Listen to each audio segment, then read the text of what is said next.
শিক্ষা, গবেষণা, শিল্পকলা ও সাহিত্যের রাজনীতিকরণ সভ্য সমাজের পরিচায়ক নয়। প্রধানমন্ত্রী তারেক রহমান একথাই বলেছেন। ২১শে পদক প্রদান অনুষ্ঠানে প্রধানমন্ত্রী বলেন, নৈতিক মানসম্পন্ন উদার গণতান্ত্রিক রাষ্ট্র প্রতিষ্ঠায় কাজ করবে সরকার। রাজধানীর ওসমানী স্মৃতি মিলনায়তনে অনুষ্ঠানে ৯ ব্যক্তি ও ব্যান্ড ওয়ারফেসকে ২১শে পদক প্রদান করেন সরকার প্রধান। রাষ্ট্রের দ্বিতীয় সর্বোচ্চ বেসামরিক পদক ২১শে পদক ১৯৭৬ সালে এর প্রবর্তন করেন সাবেক রাষ্ট্রপতি জিয়াউর রহমান। সরকার গঠন করার পর প্রথমবার পদক প্রদান অনুষ্ঠানে ওসমানী স্মৃতি মিলনায়তনে উপস্থিত হন প্রধানমন্ত্রী তারেক রহমান।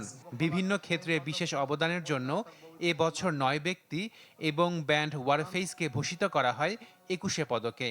পদক প্রাপ্তদের মধ্যে আছেন চলচ্চিত্র শিল্পী ববিতা, সাংবাদিক শফিক রেহমান, স্থপতি মেরিনা তাবাসসুম এবং সঙ্গীতে মরণোত্তর পদক দেওয়া হয়েছে ব্যান্ড শিল্পী আইয়ুব বাচ্চুকে। প্রধান অতিথির বক্তব্যে প্রধানমন্ত্রী তারেক রহমান বলেন, রাষ্ট্র তার নিজের প্রয়োজনে গুণীদের সম্মানিত করে।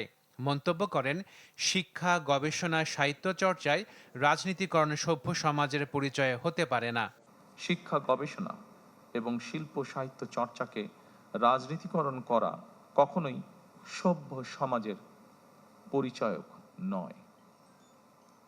শিক্ষা, সাহিত্য, শিল্পকলা, বিজ্ঞান ও প্রযুক্তি অর্থাৎ জ্ঞান বিজ্ঞানে সব শাখায় যাতে দেশ এগিয়ে যেতে পারে, নৈতিক মানসম্পন্ন তেমন একটি উদার গণতান্ত্রিক রাষ্ট্র ব্যবস্থা প্রতিষ্ঠার লক্ষ্যে বর্তমান গণতান্ত্রিক সরকার অবশ্যই কাজ করবে। Ashikin Prince, channel 24, Dhaka.